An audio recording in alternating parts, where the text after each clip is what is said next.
শ্রী গৌরাঙ্গ মহাপ্রভুর বাড়ি নবদ্বীপ। আজ যাচ্ছি মায়াপুর ইস্কন মন্দির, যেটা অনেকেই গেছো আবার অনেকের কাছেই অজানা। আজকে বলবো এই ইস্কনেরই বেশ কিছু অজানা কথা।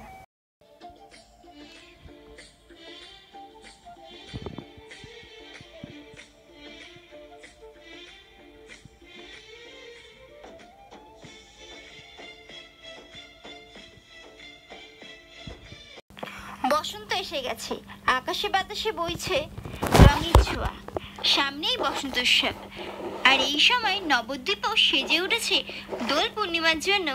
তাই দোলের ঠিক আগে আগেই তোমাদের সাথে নিয়ে চলে এলাম নবদ্বীপে। গৌরাঙ্গ মহাপ্রভুর জন্ম রহস্য নিয়ে কিছু বিতর্ক হলেও শ্রী চৈতন্য ধামের এই 60 ফুটের মূর্তিটি এখানে আজও জ্বলজ্বল করছে।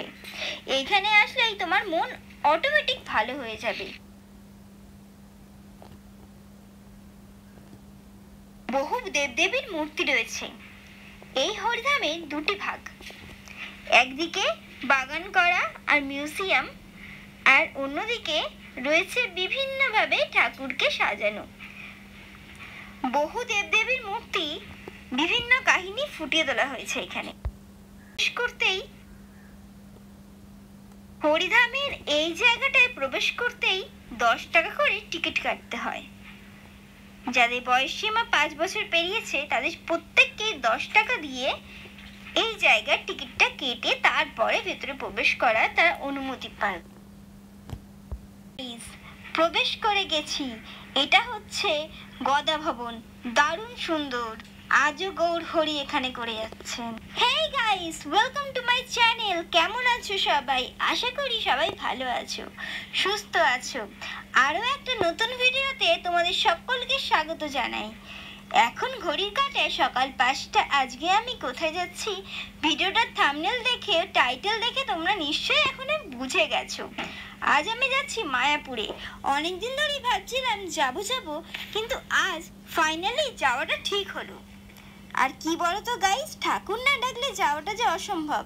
কলকাতা স্টেশন থেকে যারা আসতে চাইছো কাটোয়া লোকাল ধরে নবদ্বীপ ধামে নেমে যাবে। অনেক লোকাল ট্রেন চলে হাওড়া স্টেশন থেকে, আর আমি যেহেতু হাওড়া স্টেশন থেকে যাচ্ছি তাই আমি হাওড়া থেকেই যাচ্ছি। মায়াপুরের ওপার থেকে এপারে আসতে 1 মিনিটও সময় লাগে না। উঠতে নামতে যা সময় লাগে। আমরা চলে এসেছি শ্রী চৈতন্য মঠ। শ্রী চৈতন্য মহাপ্রভুর পবিত্র মাটি মায়াপুর। মায়াপুর এখান থেকে মন্দির কত কিলোমিটার? প্রায় 1.5 কিলোমিটার। ভাড়া 10 টাকা। নতুন চন্দ্রোদয় মন্দির। ভেতরে ঢোকা যাক, এটাই হচ্ছে মেইন গেট। আজকে সারাদিন আমরা মায়াপুরেই কাটাবো, রাত্রের দিকে ফিরবো। হরে কৃষ্ণ। একটা শান্তি লাগছে গাইস। দেখো এখন ঘড়ির কাঁটা 10টা 20। বিনামূল্যে যদি তোমরা মহাপ্রসাদ খেতে চাও তাহলে এখানে আসতে পারো। এটা হচ্ছে গৌরাঙ্গ কুটির। এখানে তোমরা 100 টাকার বিনিময়ে থাকার জায়গা পেয়ে যাবে, যেখানে 4 জন থাকতে পারবে। অন্নদান কমপ্লেক্স। ভেতরে ব্লগিং করতে বারণ করছে, বলছে ফটো তুলতে পারবে কিন্তু কোনো ব্লগ করা বা ভিডিও তোলা যাবে না। তাই আমি আর বেশি ভিডিও করলাম না। চলো সব জায়গাটা তোমাদের ঘুরিয়ে দেখাই। ভেতরে চলে এসেছি গাইস, ইস্কন মন্দিরের ভেতরে। জয় শ্রীরাম, হরে কৃষ্ণ।